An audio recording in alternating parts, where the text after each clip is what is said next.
Welcome to episode 12 of the only YouTube exclusive wrestling podcast. And if there is another one, well, I don't know about it, so I'm the only one. I would like to welcome my guests this week, DPP and PC Tunney from DWI Podcast. Thanks for coming, guys. Thanks for having us, Mike. Yeah, it's a pleasure. Appreciate it.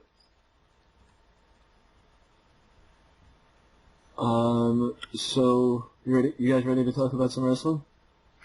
I think that's possible. I got a drink. I know DPP's got a drink, so drinking and wrestling go hand in hand for us. So yeah, got the day off the next day too. It's great. Love it. Shut up, DPP. I gotta work tomorrow. Don't you talk about that. Yeah, are we allowed to swear on this? Yeah. Yeah, don't talk about that horse shit. I gotta work. You asshole. Man, right away you start shit on me. You see what the kind of stuff I gotta deal with on our show? That's what I do. That's what I do.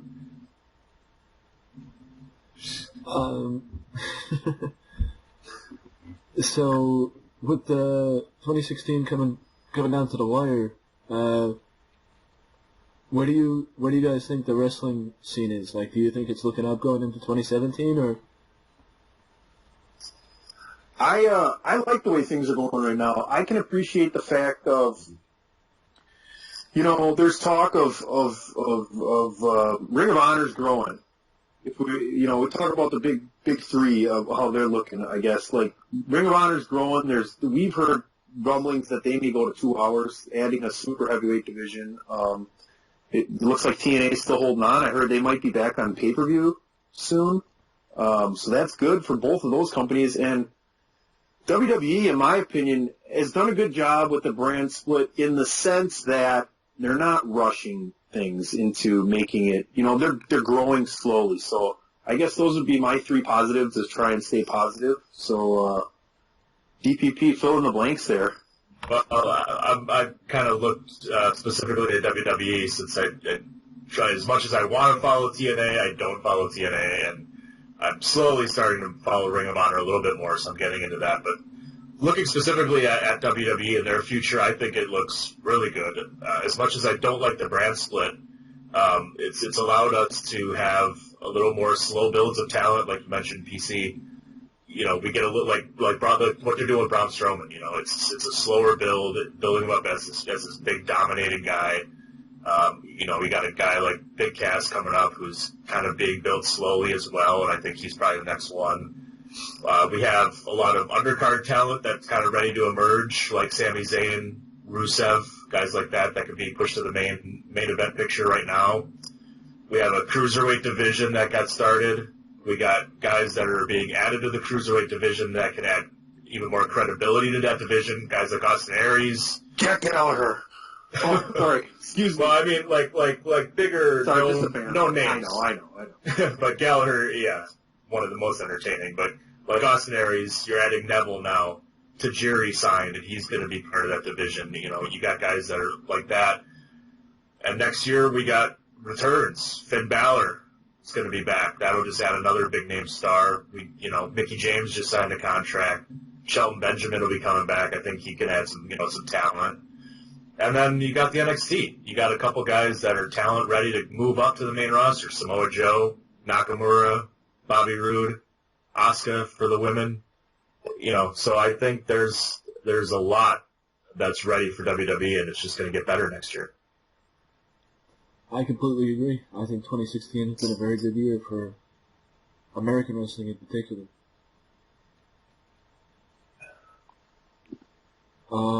Well, speaking of next year, what do you guys think about Goldberg and Brock being in the Royal Rumble? I'm really interested to see what they do with this, because I've kind of in my head thrown it back and forth as to the way they do this, and I really think what they should do is put them number one, number two is in the Rumble, and have them start off doing it. And I think it's going to end up being like, I think it was 1999, Stone Cold Vince McMahon starting off 1 and 2, and they just wrestle outside the ring, and all of a sudden they're gone for 80% of the Rumble, and then they come back and somebody screws them out of getting thrown out at the end. But I don't know what they're going to do. I don't think either of them are going to win the Rumble, because I imagine they're going to wrestle each other at WrestleMania. So it'll be interesting to see how they build that at the Rumble PC. Yeah, I like the fact that they're both going to show up there, but I don't think it's going to be anything major other than possibly one of them eliminating the other one after they've been eliminated. That would be the obvious storyline at the Rumble. It's just two guys, two names to promote the Rumble. The Rumble's going to be about so much more than those guys, I think. But it's going to lead to probably that next match at WrestleMania. That's where we're going to start the hype up, because we won't see these guys on TV all the time, which is fine. And we'll get the slower build. But, yeah, no big deal for me, to be honest with you. I love the Rumble. It's my favorite thing. But like DPP said, I don't see either of these guys winning, so I just see it. They're going to use the Rumble to enhance the storyline. Yeah, well, You got to think they're going to have some kind of head-to-head during it, though, right? I mean, yeah, I agree. I think they're gonna use the Rumble to springboard it, and they will face off in some form. And probably be physical in the Rumble too. But I don't think either Brock or Goldberg will win. Yeah, it'd be hard pressed to see them doing that. Then they'd be the ones, hey, and what are they doing? They haven't even decided. Have you heard anything about what they're going to do? Is they going to have two winners? Are they going to have the winner gets to choose which brand they get to face off at? I've heard a big underground push for a women's Rumble this year too. Well, I mean, I've heard that too. I don't know if Yeah, it's probably not this year. they would do that, but I mean, I don't know why they wouldn't just do it the way they used to, where the winner gets to choose which title it goes for.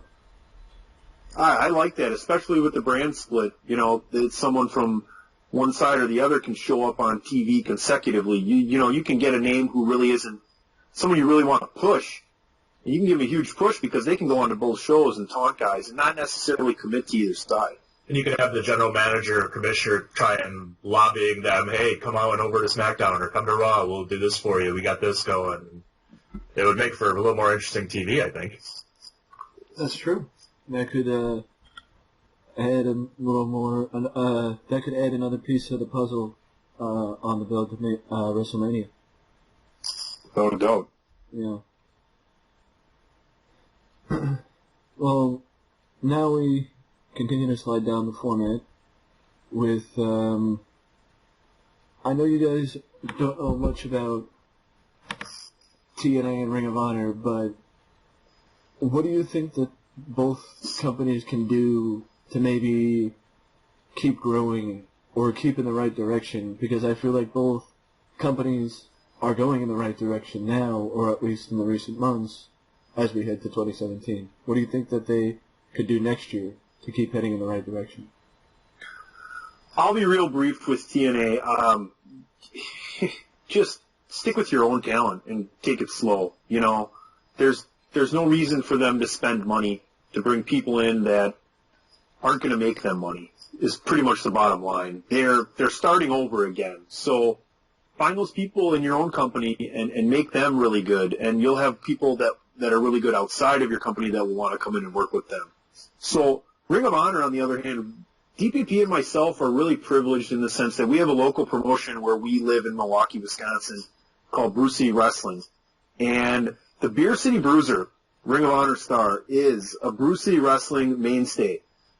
Trained by Harley Race, wrestles for Frankie DeFalco in the promotion. We have 7 Ring of Honor stars that are going to be at our Brew City Wrestling show coming up in January. So a very strong line of Ring of Honor stars come in. We've already had both Carinos this summer, Dalton Castle, Colt Cabana, who will also be at the upcoming show. So we've been paying attention to Ring of Honor more. We've heard. I'm not going to reveal my sources because I don't know if I'm allowed to, and maybe other people have heard this too, so it's not a big deal. But I heard Ring of Honor wants to go to 2 hours, and they don't want to change the format. They want to keep it the same. They just want to go to 2 hours and give more people a chance to get on television. I've also heard of a super heavyweight division and some pretty good names that you've heard of that are not in Ring of Honor could be coming in to spice up that division. So I love what Ring of Honor is doing. They're really invested in the indies. Their guys go out and on their off weekends, they go to local promotions and they get out there in the grassroots and they promote the company. So Ring of Honor just needs to keep doing what it's doing. DPP, you've had a chance to talk to the Bruiser with me, and we've talked about Ring of Honor with him. Yeah, and like you said, Ring of Honor is doing a great job right now, and we get to see a lot of those guys. Last show we had Silas Young and the Beer City Bruiser teaming up against Colt Cabana and Dysfunction, and getting to see this talent and talking with them, and when I do get to watch it, it's a great format, and it's like they're doing it right. They have a lot of their own guys that they build up, and they've done this for a long time, and like you said, TNA is kind of starting over with that. I think that's where they started to drop off, is when they started to build up and grab all this talent just for name's sake. And, they did it, they started with like Kurt Angle and one, and that was fine. And then they started pulling in everybody they could grab. And that's where it started to go downhill. Yeah. And that's where it started to go downhill. You need to build your talent from the ground up, from your inside. And they stopped doing that, and that's where it started to fall apart. So if they can do that again, I think they could be relevant again, and which would be excellent. And maybe, I'd start watching it again. Hey, can I, what are your thoughts on, what was it, Total Deletion, right? That was the last thing. Total Deletion? I didn't see that. Mike, what are your thoughts on that? You watched that? I did not. I heard, well, I'll just put it this way. I love the Matt Hardy gimmick and the fact that it seems like he's finally getting TNA positive press. I don't like the gimmick because I feel like it's a little too corny for now, but maybe that's why it's working so well. Yeah, I think it sucks. I've never been a Matt Hardy fan, though. So, there's a lot of people we talk to that are in the wrestling business and talk about the wrestling business that really like the gimmick. And maybe I haven't given it fair chance, but it probably comes from the fact that I dislike Matt Hardy since he did his V1 thing and everything. I'll stop there. I don't want to be too negative. DPP, you probably got some thoughts on Matt Hardy, huh? I love Matt Hardy. Version 1, baby. I've seen a little bit of the whole Deletion character and what he's doing now with Broken Matt Hardy, and some of it's good, some of it's just like you said, Mike, just a little too corny. With the stuff they've been showing at the Hardy compound, and having a drone try and chase down Jeff Hardy, and I don't know. Some of it's okay, but a lot of it was kind of corny, and I don't know if it fits in properly. But as far as the character goes, it's definitely something very different, and people seem to love it. Which and if it helps get TNA back on the map, like I said, you can have one or two guys that are well known, and help you get people to the show, and then start building up these other characters. That's cool. Yeah, I agree with that, but that's, like you guys were saying, that's always been TNA's problem, and I just like, for 2017, I would like to see TNA just focus on keeping the news about them positive, and basically spending the time to make the company stable, and keep it that way. Yeah, stop having press release after press release about how Dixie Carter's fighting with another investor, and start talking more about the product is basically what you want to hear. Yeah. And I basically said it a few weeks ago in one of the, with one of my other guests, that they still have Mike Tenay under contract. Why can't they use their YouTube channel and Mike Tenay and have him do sit-down interviews with the talent to help the talent get over and have more people see the talent? Yeah, I mean, that's a great way to progress, storylines and character development. Exactly. Yeah, think of the way they did that with the Cruiserweight Classic, when they had, every time they did a short little vignette about the character, about the guy, and he told you a little bit about himself. It just invests you more into the character. Exactly.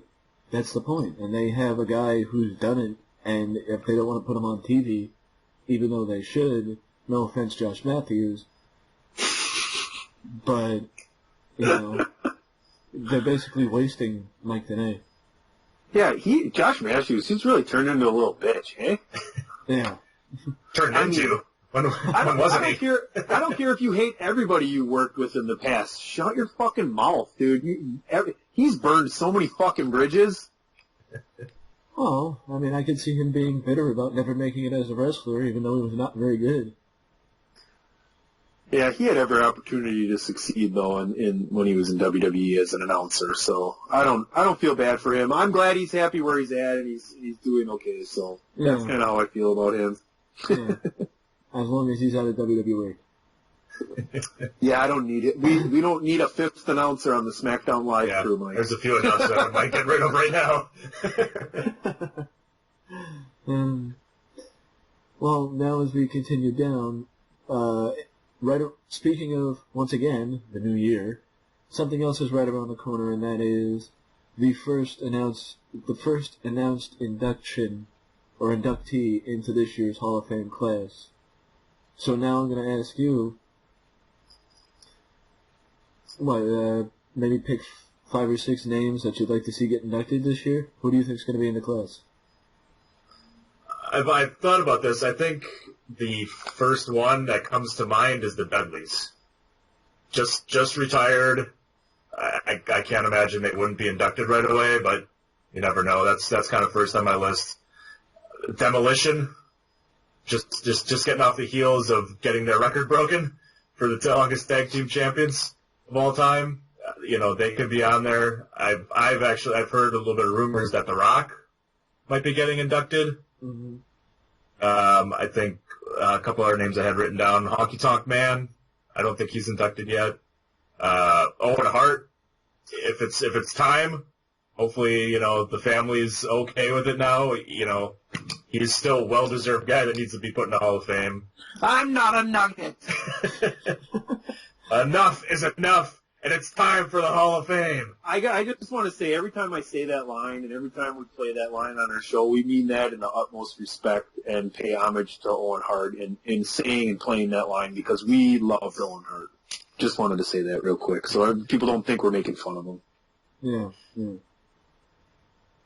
To add to your list, DPP, JBL is not inducted yet, correct? No, I don't believe so. Ooh. I'd like to see JBL going. If he's not, he should be. Celebrity. Here's my prediction. How about the man wrestling at WrestleMania? Shaquille O'Neal. I actually heard Bob Barker might be inducted. Da, da, da, da. What about? I'm in the Hall of Fame, bitch. He's got to use the tiny little pencil thin microphone too if he's going to do it. So he could play a pricing game to how much that ring costs. Yeah, more than my last paycheck. more than my year's salary probably. Yeah, I don't know who else. Boy, this was a tough year for me. Well, I haven't seen anything either yet. Nothing's been leaked. We usually get a couple that have been leaked already. Yeah. The only ones I kind of saw poking around was The Rock and Bob Barker, but Bulldog or DDP, Lex Luger. Lex Luger, I think, may be one that could happen this year. Rick Rude. Mm-hmm. What else do you want? My favorite Rick Rude story is him and Steve Austin are up at Rude's cabin in Minnesota, and Steve they went out fishing, and they caught all these fish, and they go back, and Rick Rude grabs a beer and goes into the living room, and they have this VHS player, and he pops in an old wrestling tape, and he's sitting there drinking beer, and Austin's in the kitchen, he's filleting all the fish. And he's like, "Hey, Rick, you son of a bitch, you gonna come in here and help me clean these fish?" And Rick Rude just goes, "Nope." So Austin cleaned the rest of the fish for him. What was the one where wasn't there one where he was driving in the car with Rick Rude in the back and he was smoking a cigar or something and I think Steve Stone Cold's driving and he's cursing. Who's in the back? Rude's in the back? Rude's in the back. And then he's smoking weed, Rude was probably smoking weed. Yeah, famous pot smoker, Rick Rude. And Rick Rude goes, Jesus Christ, Steve, will you stop using the Lord's name in vain? Oh, miss that guy. That was all the ones I could think of, as options. I think the Dudleys, The Rock, are like the top two I could think of. Who do you think we got going in this year? You heard anything? Well, I heard the possibility of Goldberg, them taking advantage of him being back. That's not a bad idea. I thought about that too. I would think they might wait a year, though. Don't you think, Mike? I mean, if he's wrestling at WrestleMania? I mean, I think that they should, because they could always bring him back and do it next year. Because then it's another year for him to be at WrestleMania, I guess. Exactly, yeah. And I do also like the idea of Lex Luger getting in, if not just because they're in Florida. And I don't know if Lex still lives in Florida, but I know he got his start down in Florida with Championship Wrestling from Florida. Mm-hmm. So, that could be like honoring the hometown guy. I think he takes the Lex Express bus to the event. If you don't want to if you don't want to induct The Rock this year, then you can always, use Lex as the hometown guy and just have Goldberg be the big name. Yeah, that would work. I think Shaq's going in. I think he's going to be your home state guy. Yeah. Is he from Florida? Well, he lives in Florida. Sorry, he lives in Florida? Okay. Yeah. And I also agree that Rick Rude and Demolition should be two inductions this year, too. Yeah, those are just matter of times. Yeah. Hopefully this year, if it fits in, otherwise, that's going to, but those sets, the smell test, the whole thing, yeah, definitely. That's kind of why I think Demolition would be in it, just because they're coming off the heels of that longest-running tag team. They've been mentioning them all the time this year. New Day inducts them? New Day inducts them. That'd be So Crush is not in on this, right? It's just Axe and Smash, because I might axe or smash my TV if Crush is involved with this Hall of Fame Well, induction. I would do Axe, Smash, and Fuji. I would throw Fuji in there, too, since he passed away this year. Ooh, that would make Fuji a two-time, though. I don't think they would do that. Because he's in on his own? He's already in on his own, isn't he? Well, I mean, I would feel like they had a good enough relationship with Fuji to induct him twice. Since Fuji, of all people, would not be the first double inductee, Flair is the first double inductee. Right, well, that's what I'm saying. Do you consider, if you know Fuji's whole career, I would say so. Does the public consider him high enough regard to be the second person twice inducted into the Hall of Fame? Yeah. I mean... Just a Vince McMahon kind of question, I mean, I don't know if the public would really take it as, oh, he's only the second I don't think they would... Maybe it'd be just so positive that people would actually, hey, really? What did he all do? Kind of thing? That's what I would like, because I think as far as his WWF career, yes, Fuji does deserve to be the second inductee, the second person inducted twice. And then you recognize his skills as a manager, this way, and then... Yeah, I mean, I'm not denying the plausibility and that he deserves it. I'm just thinking from a Vince kind of standpoint, which is really hard to get into that state of mind, apparently. Well, considering Rick Rude's not in it, probably because he was on WCW and WWE the same day. Well, hey, what's her name is in though? She threw the title in the garbage. Oh yeah, Alundra Blaze. Yeah. So that's true. Well, speaking of Alundra Blaze, who's the woman that you think's going in this year? Ooh, that's a tough one. I thought about that, and I couldn't think of anybody. I mean, is Eve Torres ever going to come back? Probably. I mean, not unless it's just... She was a champ a couple times and for a while. Like, she was carrying the company in the division for a while. I don't know, maybe her. I don't know, somebody from Florida probably. I actually heard, looking up a little bit, I did see possibility of Tori Wilson being the woman. I'm okay with that. I'm okay with that. She's smoking hot. Sorry, not to be a misogynist or anything, but she was a great character and good wrestler too. But yeah, she had a decent run. Yeah. Well, I mean, for me, I would like to see them go back to the original women's division when they, back in the 80s when they first had the stuff going. So who do you want to see out of there? Oh, maybe like a Levani Kai or a Velvet McIntyre. I could see Levani Kai. Or, somebody like that getting inducted just to honor the old school and maybe have whoever's the women's champion at the time, or, the two women's champions at the time, induct her. Induction. This is why I hate you sometimes, Mike, is because I'll give an answer and I think it's really good, and then I hear your answer after mine, and I'm like, God, I'm a fucking idiot, because Mike, that was way better than my answer.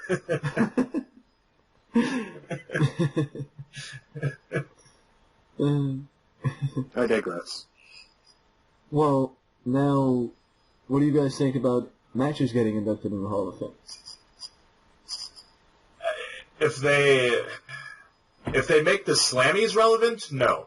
Then they don't have to do it, but because they can do Match of the Year and that kind of stuff. But it's a joke, so I could see them doing it. I wouldn't be opposed to it. I mean, jumping kind of into your next question a little bit that I know is coming. If they have an actual a building of some sorts to house all this stuff, and you could have the wrestlers that are inducted, and each by the wrestlers you could show some of their match highlights and stuff like that. I think that would be cool. But I could, I have no problem with having matches inducted. Yeah, just like on our show, you're really good at following the format, DPD. Hey, I'm following the format. I'm right next in line. Yeah, I'm just messing. I love the idea of inducting matches with one major caveat. It is you wait a certain amount of time for the match to be inducted. Right now, there's no time. You got baseball, football, basketball Hall of Fames, and you have to wait 5 or so many years to get in until you retire. So I would say you cannot induct a match into the Hall of Fame until 10 years after it's been had. Okay? And then you can see how it matches up with the 10 years before it and the 10 years after it. Because Hall of Fame to me means best in your time, right? Compared to the other things around you at the time. So I love that idea. I would love a specific limit. There's 1, 2, or 3 matches inducted a year, and the match has to be at least 10 years old, because to start off, you can just instantly throw in the first match inducted to be Steamboat Macho Man. That's everyone. If it's not your number 1 match of all time, it's always in everybody's top 10. So I love the idea. I think it's a brilliant question that you had on the sheet today, and a lot of people have talked about it. I love talking about that. It's a great topic. I love it. They should do it. Well, if you could pick a match out, which do you think that they should induct first? That's mine, DPP. Macho Man and that's Steamboat. That's at least top 5, if not top 3 in everybody's list. I would say the first TLC match, the first ladder match. Well, not the first ladder match, but I guess the Shawn Michaels Razor Ramon WrestleMania 10 ladder match. Hogan and T WrestleMania 1 main event versus Piper, right? Piper and Orndorff. I mean, that's right there. Andre and Hogan. Austin and Bret Hart, WrestleMania 13. Yeah, Austin, Bret Hart. I was going to say Austin Michaels, Austin Warrior Rock. Warrior Hogan, WrestleMania. Warrior all three Austin Rock matches at WrestleMania. Yeah. Any Santino Marella match. Cobra! I kid. No, I think it's a great idea. It's a great topic. Taker Foley, Hell in the Cell, 97. Yeah, for sure. Yeah. Razor Ramon, Sean, you mentioned that. Yeah, the first ladder match. Yep. Definitely. Yep. I think those are some of your top ones. Taker HBK, WrestleMania. Both. You know here's a credit to the women's division. It's the first Raw match I think of is the night that Lita and Trish main evented Raw. Yeah. I think that could get inducted too. Yeah. How about you? What are some of your matches? Well, I'll throw in Mankind and The Rock from Royal Rumble 98. The 86 chair shots. My husband doesn't know how to get home from the airport anymore. Probably Savage and Warrior from WrestleMania 9. Or WrestleMania Yeah. Oh, no, WrestleMania 8. Yeah, WrestleMania 8. The retirement match? Yeah. Yeah. That was a good one. And I'd probably throw out Dusty when Dusty became the Dream. Now, how about non-WWE matches being thrown in here? You think they'll ever induct some crazy matches from, WCW or AWA or any of the Southern promotions? I think that would depend on the person's relationship with the company. Yeah, I agree with that 100%. They could definitely throw some ECW matches in there and everything too. Owning all the libraries, really, I'm sure helps. That's very true. Yeah. Like Eddie Guerrero and Rey Mysterio from Halloween Havoc '98. Oh, yeah. How did we forget any Eddie Guerrero matches for sure? Eddie Guerrero and Kurt Angle matches. Oh my god. Jeez. I would definitely go for Dynamite. I still miss Eddie Guerrero. There's definitely a lot of matches you could throw in there for Hall of Fame. That's Now that we start listing them off, man, it's a great idea to start throwing matches in there. Yeah. DPP were actually in our mid-20s, mid-20s when Eddie Guerrero passed. Oh. We were in our mid-20s when Eddie Guerrero passed, and we were rooming together in an apartment, and that was one of the saddest Raws we ever watched. The night after. Yeah, that was awful. Yeah. I miss Eddie all the time. Yeah. Well, now let's move to something more positive. Sorry, I didn't mean to bring you down. Palate cleanser. I cleaned a palate cleanser. Phenomenal transition. Let's get away from that sadness. Yeah. Well, for those who may be new to the show, the Russo spot is basically giving the guest the opportunity to choose any particular gimmick, booking style, stigma from today's wrestling that they'd like to change, much like Russo changed the booking style with his Crush TV back in the Attitude Era. So now, what would you guys like to change about wrestling, if anything? You got yours on the tip of your tongue, DPP? I do, but fire away. All right. I don't want to replicate you. I could go a couple different ways. Oh, well, we had like a 5-minute meeting before we got on with you on the Skype there, Mike, and we both wanted to make sure we each had the format and then went over it, but we decided to keep all of our opinions secret, so we don't know what the other one's going to say right now. It's a surprise to PC Tunney as it is to DPP and everybody else in the world listening. So mine are pretty simple, I think, for things I would want to change. First of all, Roman Reigns has to go heel. That's the first thing I would change. I don't think I'm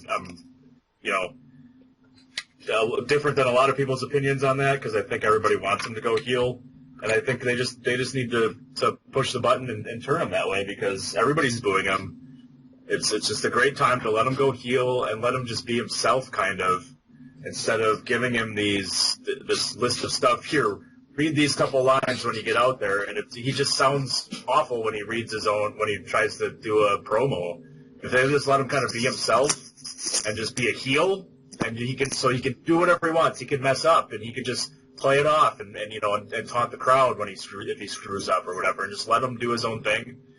He'd be way better than he's being used right now, and eventually over a short amount of time, he will get over as much, and the crowd will start turning and start to cheer him after that. So that's the first thing I would do. Second thing I would do, which is something that's near and dear to my heart, is eliminate the gimmick pay-per-views. I would get rid of Hell in the Cell and Elimination Chamber and, the TLC pay-per-views. Make them special, make that match special where it can happen at any point in the shows. Because now when you have the brand split, SmackDown's going to get TLC this month, and Raw's going to have Hell in the Cell this month. And maybe if you look at it as a sales perspective, maybe it does help with pay-per-view sales. That's coming to your town, and it's like, hey, it's the Elimination Chamber. I definitely want to go see that, so I'm going to pay to go see it, as opposed to going, well, it's a normal pay-per-view. I don't really care. And maybe the sales are better at the fact that they're giving pay-per-views. So maybe that's why they do it. But for my money, I don't like that because I know, hey, this next month, they're going to be 3 Hell in a Cell matches, and it doesn't make it seem as special to me. When you see that match come up, if it's like, oh, all of a sudden out of nowhere, like they did, oh, this is an Iron Man match, or like they did last pay-per-view, the Iron Woman match. It's like, oh, that came out of nowhere. I'm kind of looking forward to seeing that now, and it gets me more excited for the build for that match. And so, getting rid of the gimmick pay-per-views would be my other one. Can we talk about the end of that match? Why in the hell do you have Sasha tap out with 2 seconds left? When she's staring at the clock? For a minute and a half. I mean, isn't the ending obvious there where you wanted to have the pinfall at the last second? Why not have her, yeah. Why not have Charlotte?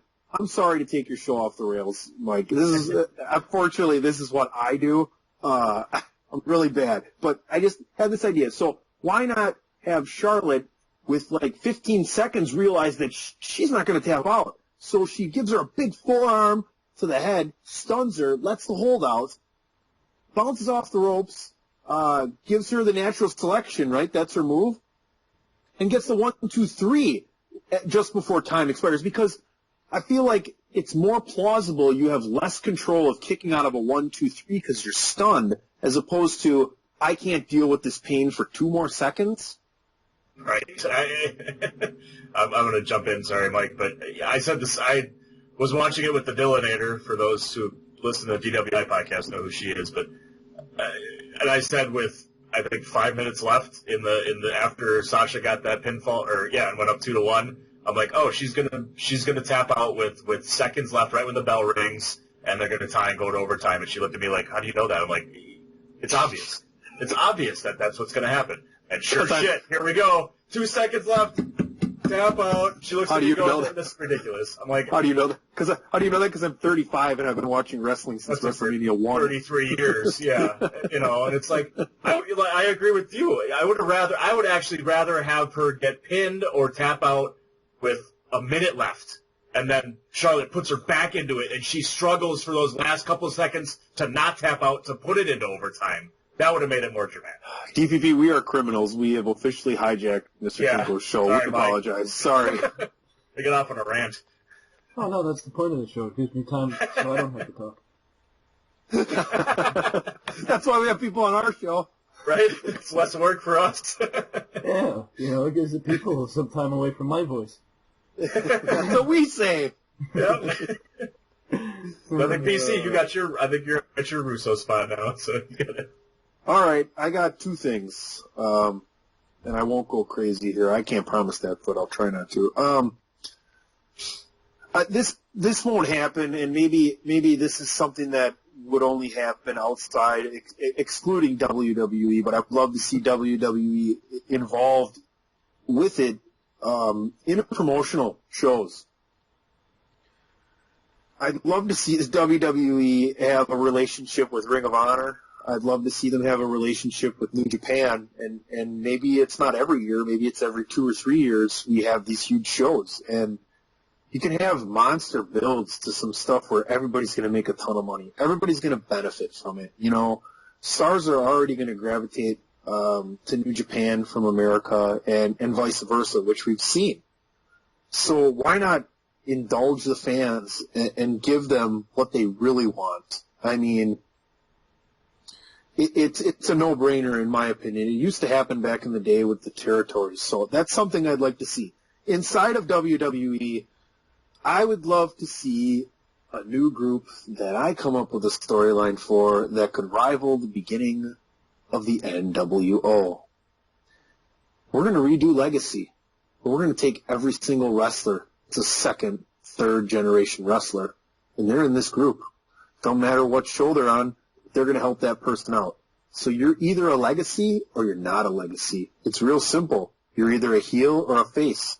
But you can also add in you're either a legacy or you're not.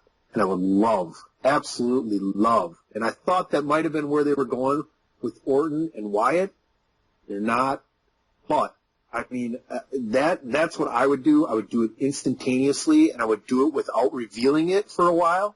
And then all of a sudden you put all the dots together. Holy cow. These are all the guys who are related to people who have been in professional wrestling or in the WWE. So I think it'd be very unique and something that they could play out for a long time, even after the whole momentum is over with. There's still lingerings of, you're not a legacy, I am, and things of that nature. Mm-hmm. It does sound very different than what we normally see from WWE. It's a direction they can use for different storylines as opposed to good guy, bad guy, or good guy, or bad guy, or, you know, company man versus non-company man. I mean, it's all been done 100 times. We've seen things of this nature, but not in a gigantic format like that. And when you bring guys back and you have new guys coming in that are part of that group, you know, it can just instantly kind of catapult them into it. You know, there are guys that aren't being used properly, like, you know, Bo Dallas, Bray Wyatt, you know, all those guys. Well, when Cody Rhodes eventually comes back, you know, and just, Curtis Axel. No. Curtis Axel. Ugh. Mm-hmm. You know, yeah, you could totally, that'd be awesome. Nia Jax would be in that group. There's an instantaneous push up in the ranks for her, which she so desperately needs. She needs a lot, I'll tell you. Yeah. Start with that theme music. I'm not like most girls. Sorry. I've been drinking. That's the same theme music we give to PC Tunney when he comes out. Yeah, at least I'm not singing "Grab a Bone" like fucking Gator on Attitude of Aggression podcast. I mean, boy, I gotta tell you, that dude, he can riff a song and make it sound dirty. Let me tell you. Sorry, Mike.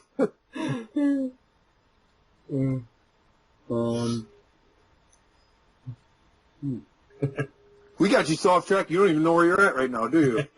Oh, no, I was thinking about what I would change, but I'm not sure.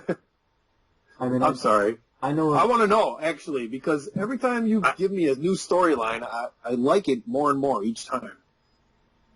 I mean, I'd definitely go with what was said earlier, that Roman Reigns should turn heel. But, because I don't know if they would be able to get him over as a babyface. They certainly haven't so far. Are you guys for reuniting the Shield, bringing Ambrose back over to Raw? I thought about that, but I'm kind of leaning towards no at this point. I think let that ship has kind of sailed. I think you need to move past it. I think you need to let them do their thing on their own. If you want to get Reigns over at this point, putting him back into the Shield will get him cheered, but not for the right reason. Yeah. Do you want to turn Reigns heel and get him over at the same time as a heel? Here's your Samoan faction. Bring up Joe. Bring the Usos with him. They're already heel. There's your Samoan heels. They can hold every freaking title on the show. We talked about that a while back, and that's actually one other thing I would talk about is I'd like to see some more factions come back. I like the faction idea, and I think that helps some guys get over too. You know, like it did with the Shield, and like it, you know, back in the day with DX and with the Nation and with the Corporation and the Brood and every different faction you had. And I like that. I like it that it, especially with heel groups, because then you have guys interfering and stuff like that really makes you hate them more. And I like that idea. I wish they would bring that back too. My last thing I'm going to say on this whole topic is Rusev and Cesaro need to be world champions. That's it. Well, it's overdue. Tag team champions. It's overdue. It's with those wonderful new Raw titles. Somebody different. Yeah, those look better than those other fucking shit. I agree.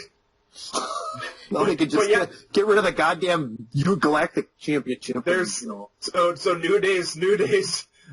Hey guys, thanks for breaking the world record for longest running tag team. And you guys get new titles. And the new guys get the new titles. Yeah, that's pretty funny. Boy. Yeah. That was awesome. Well, to wrap up this topic, I would say they need to change the booking of Roman Reigns and humanize him. Sure. You know, did you see... Boy, what was it? What show did I tell you he talked about? Oh, after Tribute to the Troops, okay? If you go on any of the dirt sheets or YouTube or whatever, you can see Roman Reigns addressing the crowd after Tribute to the Troops, all right? He did a great job. let the guy talk. Let him be himself, and let the crowd decide. And then you can go any which ways. That's how I feel about it. Let him be himself. Give him less bullet points to hit. If PC Tunney wasn't too busy getting a beer earlier when I made You my said point. that already. But to make my point about Roman Reigns, I said that I brought our unique segment of hide and go beer to the Wrestling Express podcast. But giving him a list that say, "Hey, read this. These are what you need to read." Yeah. And he goes out there and reads it, and he sounds so awful doing it that that's a lot of reasons why people will boo him, because he just doesn't sound good. If you turn him heel and let him just talk, he can screw up if he screws up, and just make fun of the crowd because of it. And you can do that when you're a heel. You can use that entire theory to make or break superstars much quicker by letting them sink or swim. Yeah. Mm-hmm. And I also think especially that if he'd be the only one that they'd actually book strong as a heel. Yeah. I feel like the good thing is they've gotten away from 50-50 booking. Not as much as it used to be, but they're doing it a lot less. Yeah, I agree with that. Yeah, you gotta get away from that a lot, because it's bad news. Bad news eventually. It works for a little while, but yeah, it's not life. It's not real life. That's the problem. 50-50 booking. That's communism. Well,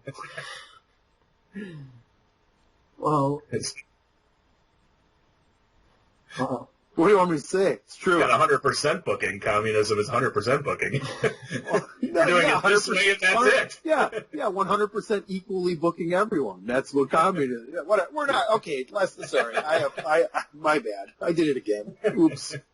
Well, now you guys get the opportunity to shine some light on an obscure wrestler and an indie company that you feel like should get more attention. So, floor is yours. Well, this one covered. Yeah, it's pretty obvious. If you check out our Twitter or our Facebook or Instagram, if you're around in Milwaukee, you're a fan of Brew City Wrestling, I encourage everyone to go to the website, go to Brew City Wrestling 1. That's Brew City Wrestling, the number 1, BrewCityWrestling1.com. Obviously, I say that a lot. We are friends with, I'll just tell a quick story. When I was,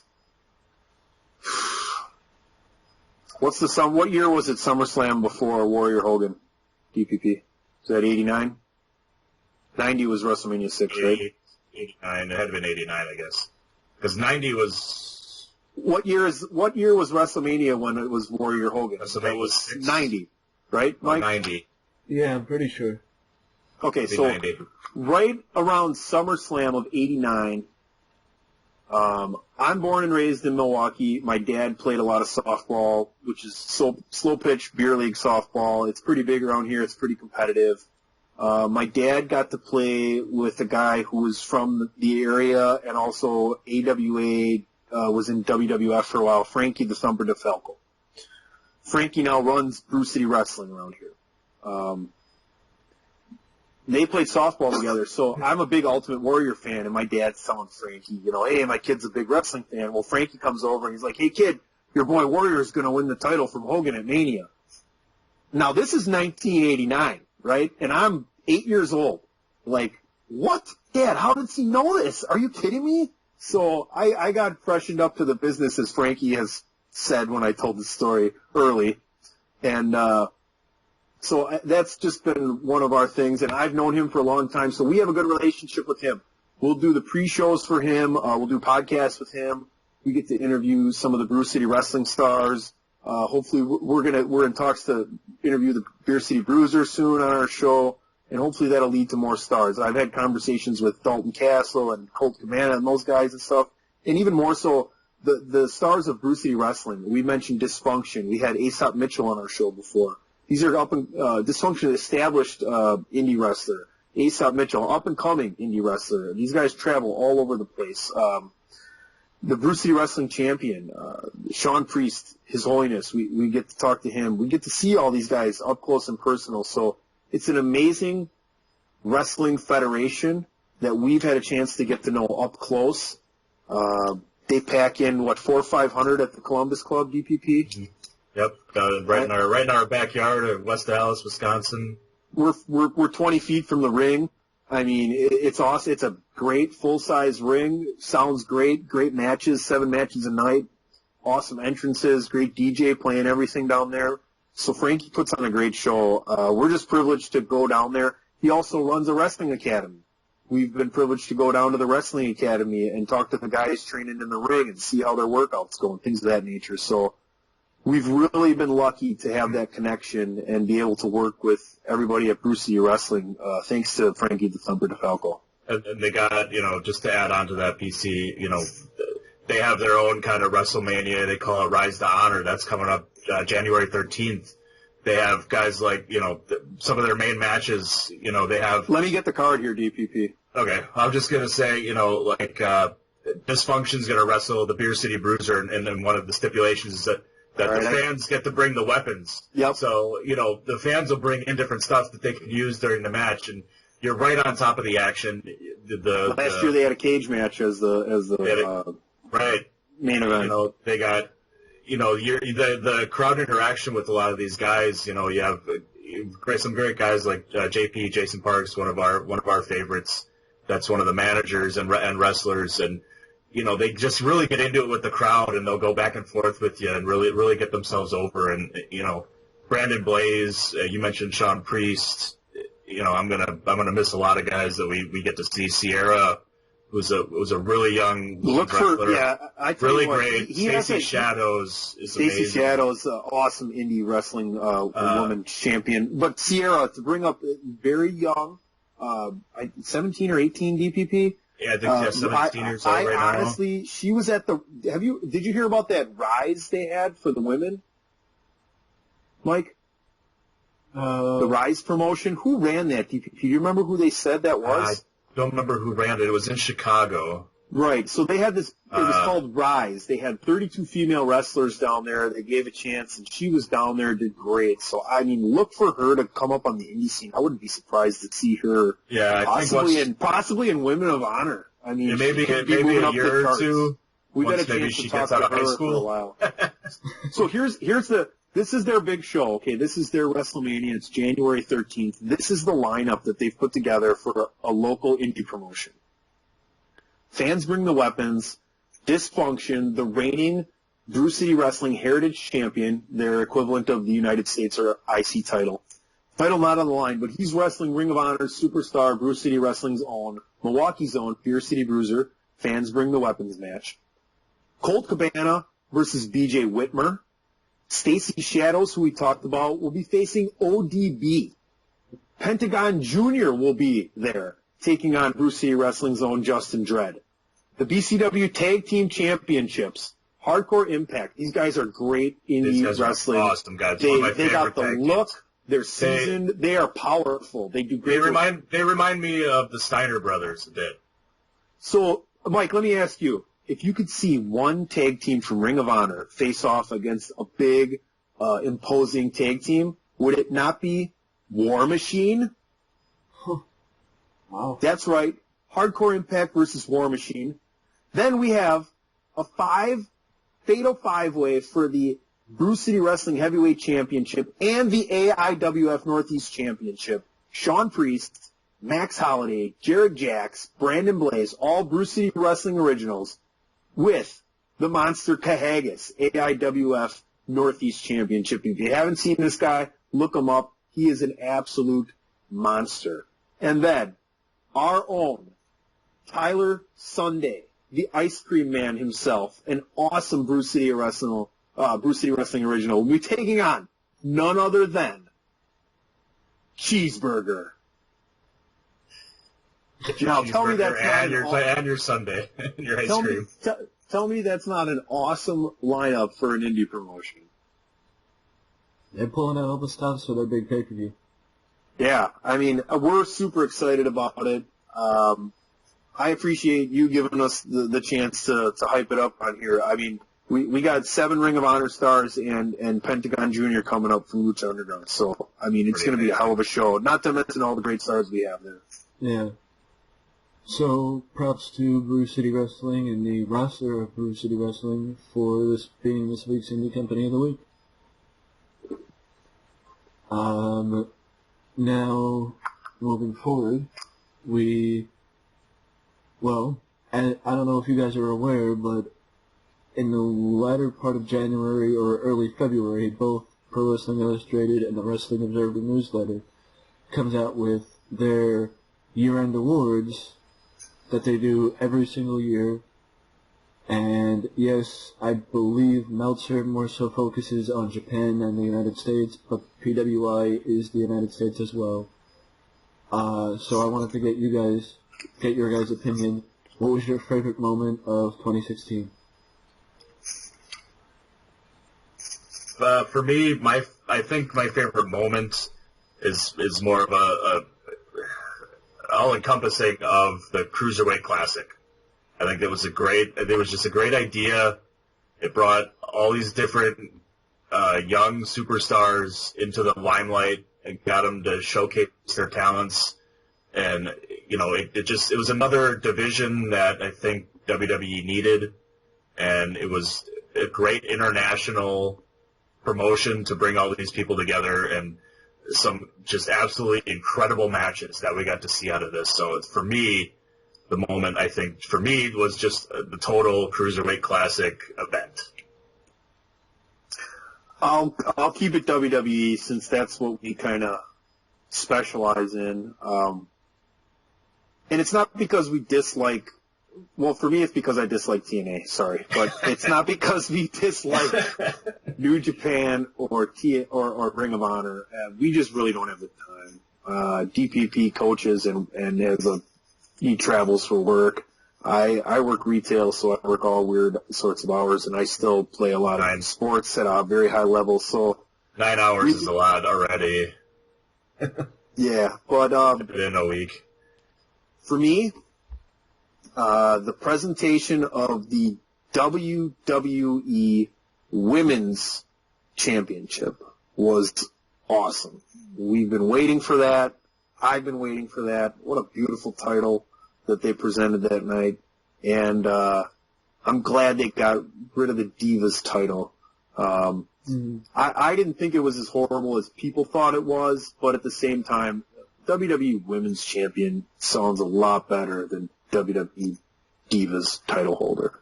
They definitely had to get rid of that moniker, and I'm so glad that we did not discuss our answers to these questions before the podcast, because that is fantastic. I totally forgot. I totally didn't think about the women's division title, and that's like you say about Mike, is he always always trumps you, and you wished you heard his answer first. I wish I would have heard your answer first. I'll give you my best Ed McMahon. Hi-oh. Mike, what's yours? What is your moment of the year?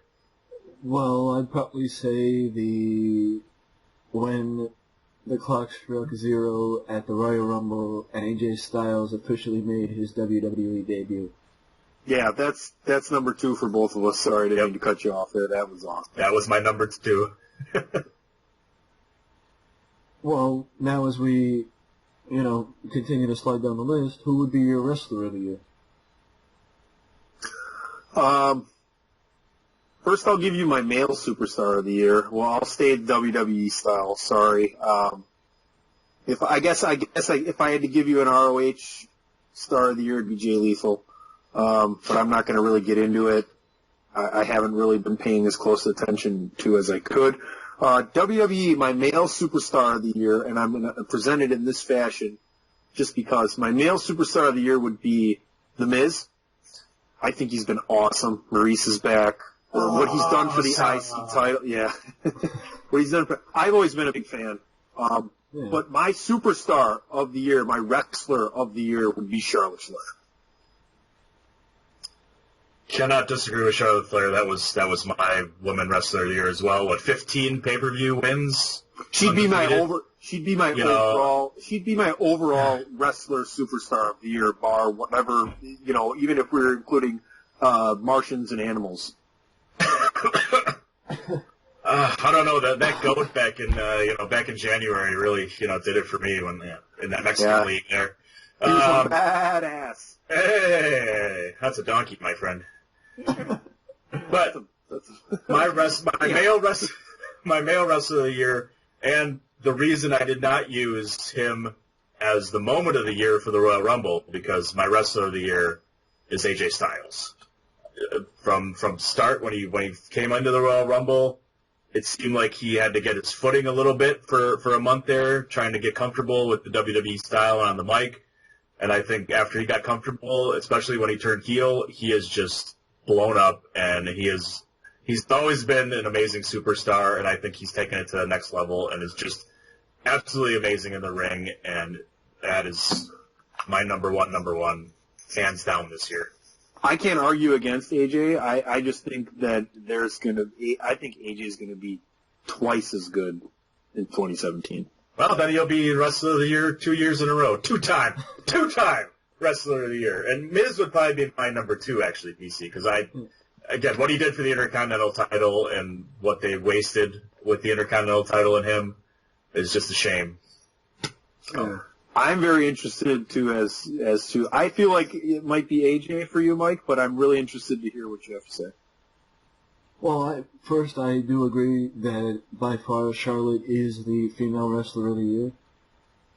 But I was going back and forth on AJ and another guy, and I think I'm actually going to pick Shinsuke Nakamura as my wrestler of the year.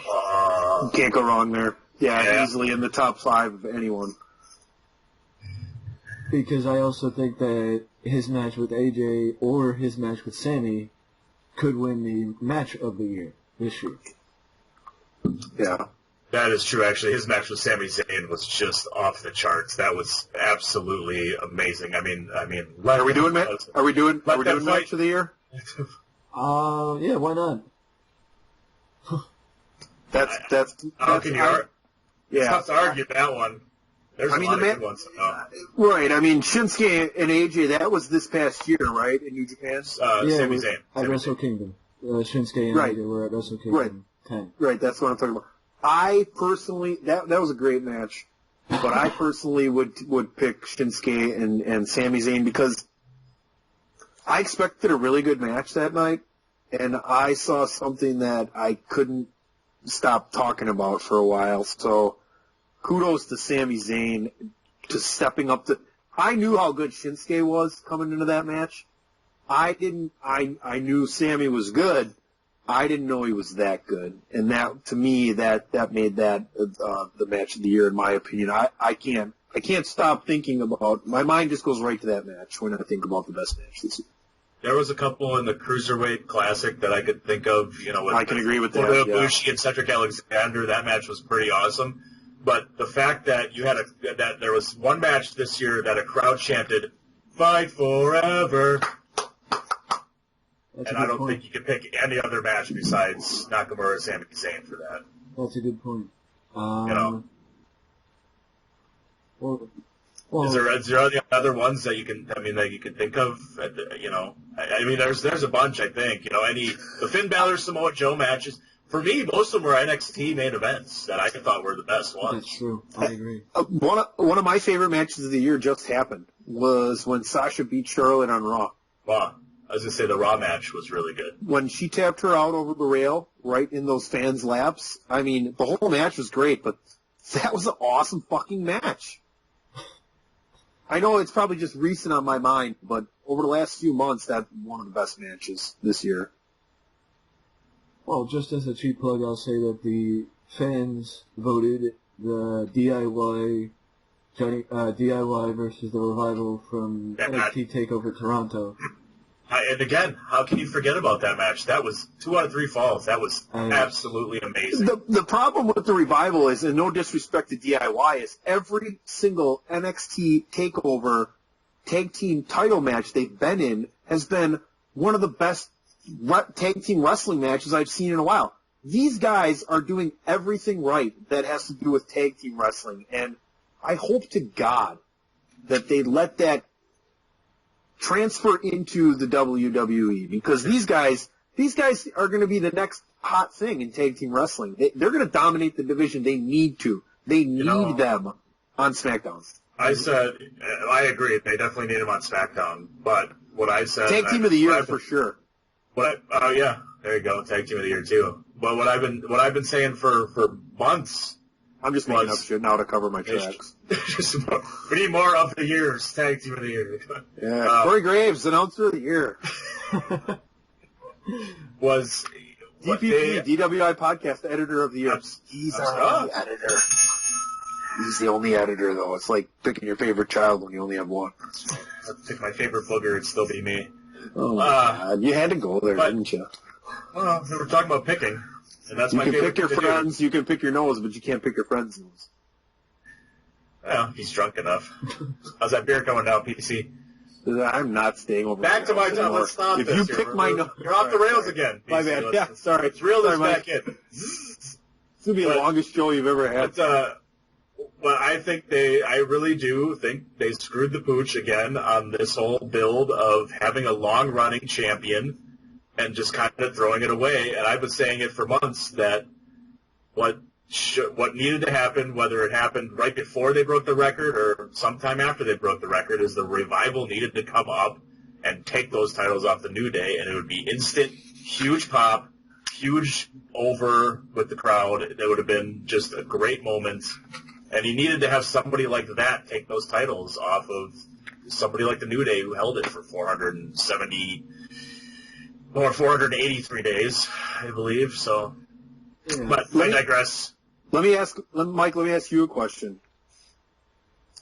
What do you think was the worst thing that happened in WWE this year? Roman and Hunter main eventing WrestleMania. The only person from our show that's going to argue with you on that is the General. God knows why he's a Roman Reigns fan. We can't figure it out. It's the same reason I was a Matt Hardy fan. I don't know why. I'm going to pick the ending to the women's Hell in a Cell match. Yeah.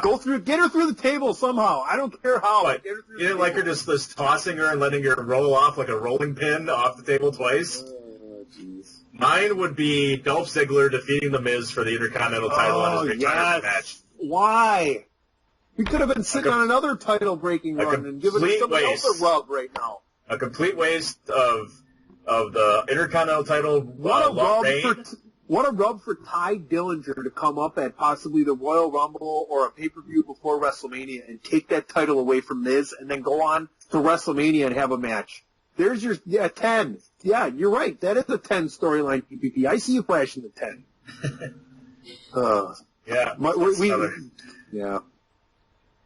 This is just stuff we've bitched about on our show all year. You're starting to make it bleed over. That's probably not good. That horse is dead.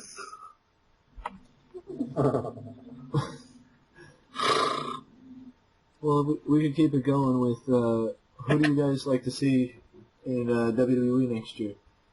Ready? On 3. 1, 2, 3. Kurt Angle. Yeah. Unplanned right there. Unplanned, ladies and gentlemen. Kurt Angle. Kurt Angle? That's it. That's Kurt it. Angle. Is there anybody else you'd like to see? Yes, Kurt Angle.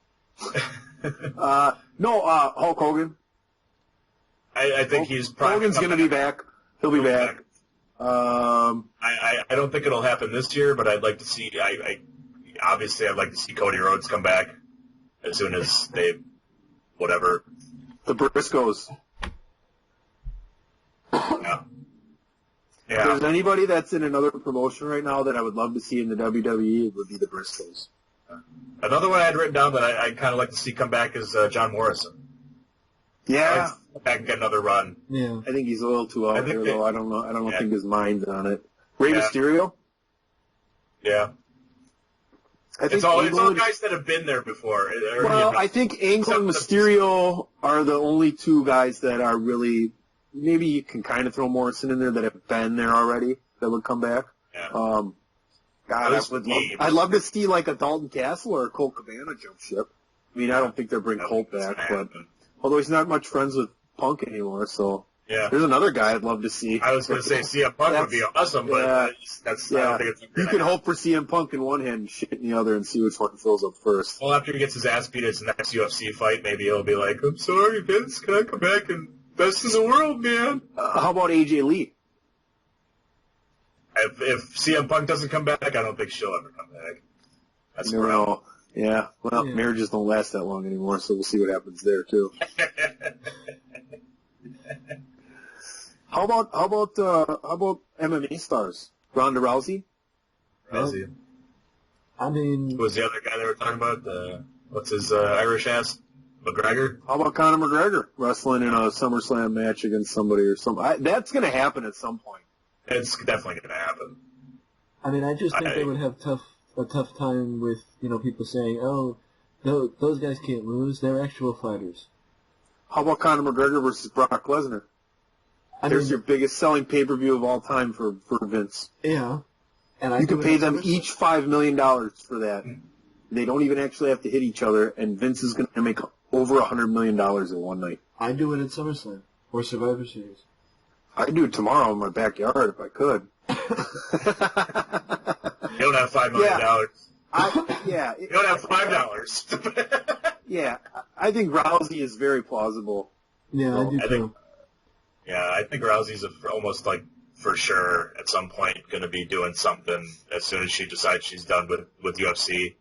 I feel like she's good friends with Stephanie, to be honest with you. I feel like they have a good line of communication. There was just a recent interview with Rousey and Steph, and Steph was just talking about how she can brand herself across a lot of different spectrums in sports. So no matter what happens, her brand is solid. Wouldn't it be interesting to see, I don't know when they decide to bring her up, but maybe they don't for a little while, and Asuka saying, nobody can beat me, and here's Rousey and Asuka. Good God, DPP, from your lips to Vince's ears, my friend. Be pretty interesting. Yeah, Vince, if you're listening, we thought of it. One of his cronies. Send us a check. We're willing to get on the writing team, all three of us. We come as a package deal. No problem. Not only do you get the three of us, you get a website and 2 podcasts. Right?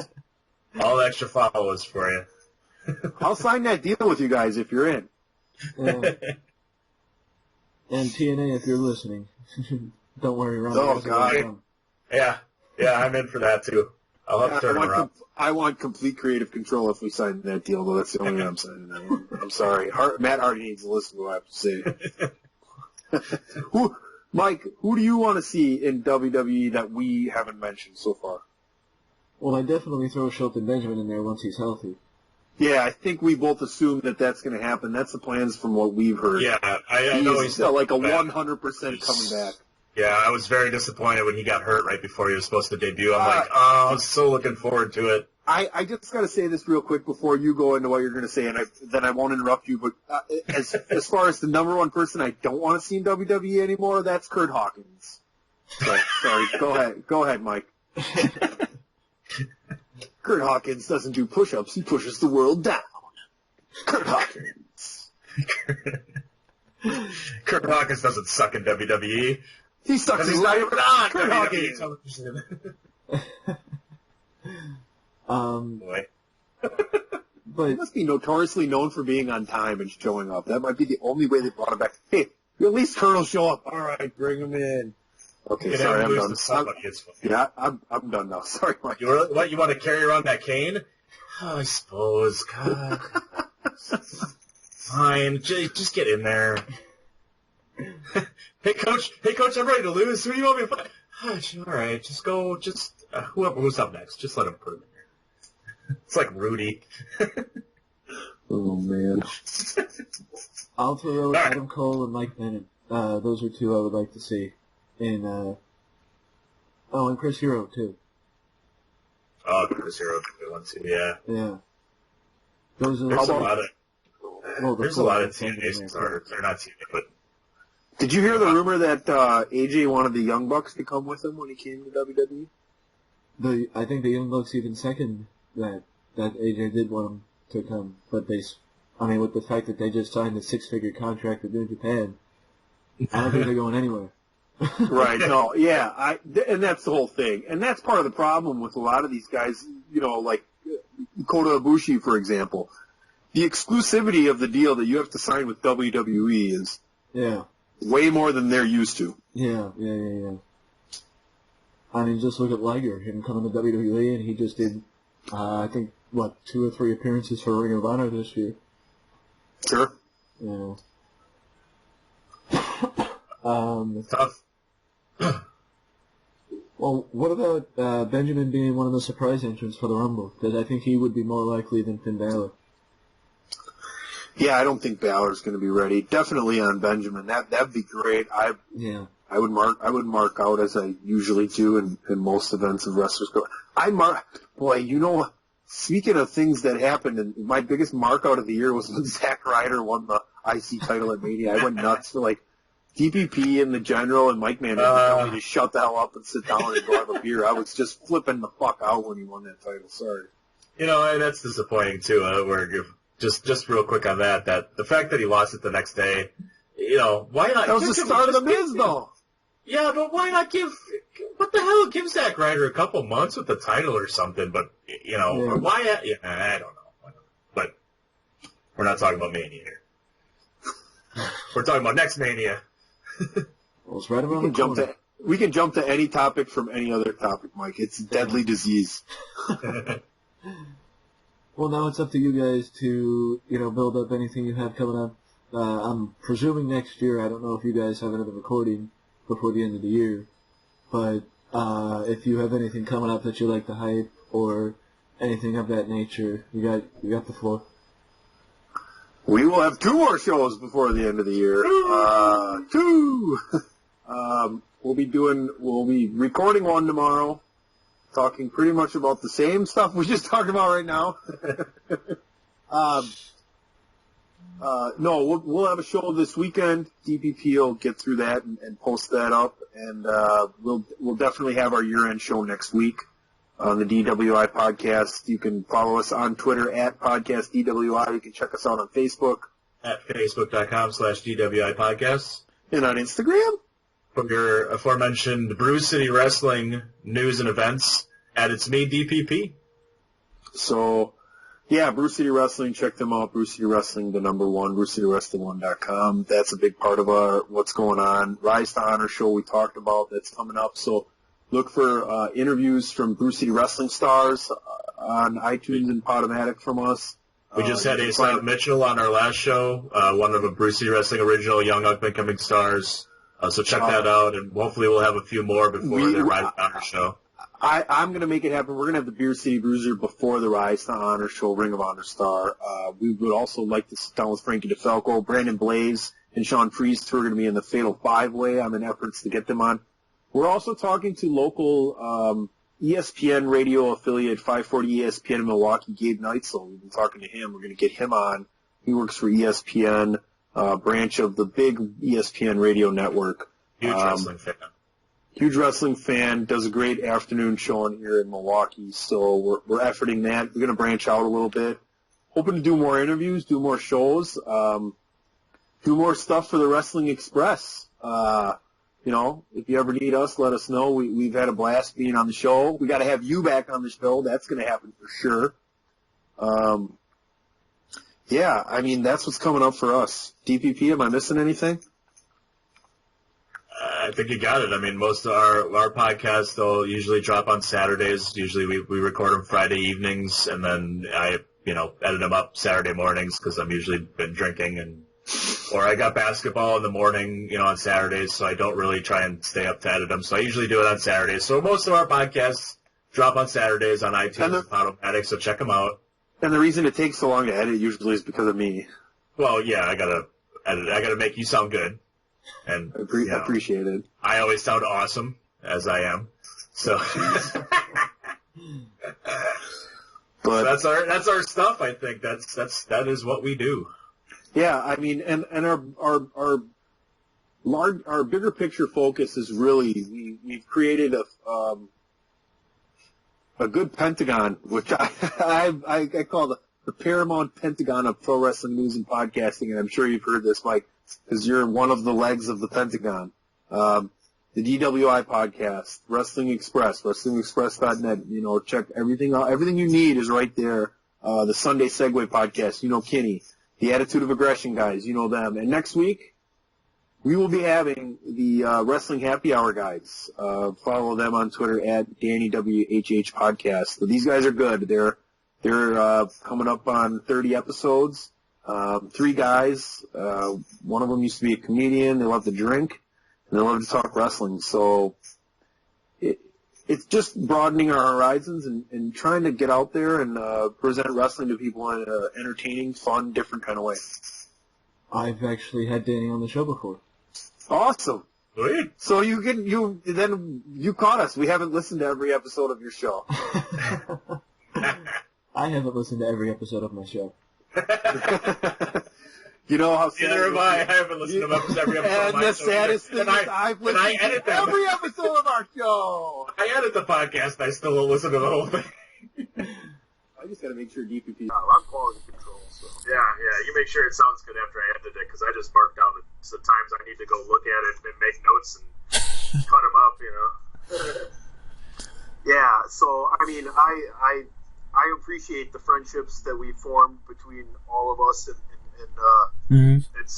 you other 4 wrestling entities, podcast and website style. You guys have helped us out a lot, and we try to help you out as much as possible. And I'm going to let you know something first before I've told anybody else. DPP and I have talked about this. Is we record Friday nights generally, and if you ever go on to Skype on a Friday and you see we're online for Skype and you're not doing nothing, call us on the Skype. Even if we're in the middle of the show, we'll take your call and we'll add it into our podcast. It'll be awesome. So you have walk-on status, Mr. Klinko. Anytime you see us on Skype, give us a buzz, and we'll dial you right into the conversation.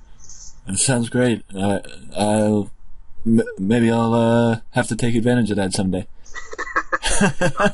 The old podcast running. Yeah. It's so great to have different knowledge and have different people on your shows, and you get different insights. Like PC Tunney says, you know, he has this idea, and then you know, Mike, you'll come up with your idea, and it's like PC just goes, oh my God, why didn't I think of that? It's so much better than what I thought of, because it's just different thoughts, different opinions, and that's what wrestling's all about. Is there's so many different ways you can go with it, and it's so great that we have all these different people like you and the Wrestling Express and the Sunday Segway and you know, all the different guys, Attitude of Aggression, all of them that have their different opinions, and we can have each other on each other's shows and just share all of our opinions, and it makes it so much more fun and so much more entertaining to just talk about wrestling, you know. So thank you very much for having us on your show, and again, obviously we are definitely want you to be back and walk on status. You know. In fact, post Rumble, we're going to have you on the show. We'd love to have you on the show post Rumble if you have time, and then we'd love to come back on the show and return the favor post Fastlane. We can give you some insight from being there firsthand. That sounds great. We'll definitely have to set something up. And now to you guys watching or listening or however the heck you're hearing this. This is in fact the final episode of Express Talk for 2016, as I will be taking off the rest of the year, and I will be making an announcement on New Year's Eve at disclosing who will be the first guest for Express Talk next year. So yeah, you guys are the last guests for Express Talk this year. Woo! It is Old Lang Syne, right? Do we got that champagne? Where's the champagne? I can pop my bottle of Captain Morgan. Here, I got it for you. Ready? That's pretty good, right? Yeah, I mean, hey, what a great year! Thanks for having us. We appreciate wrapping it up, man. That's awesome. Yeah. Hopefully, like I said, I think 2017 is going to get better all across the board. Yeah, I agree. So, with that being said, if you all liked the video, then feel free to leave a like and subscribe to the channel for more content just like this that you can only find right here at Wrestling Express. And before I go, I'd like to thank the folks over at DWI Podcast once again for joining me for the final edition of Express Talk in 2016.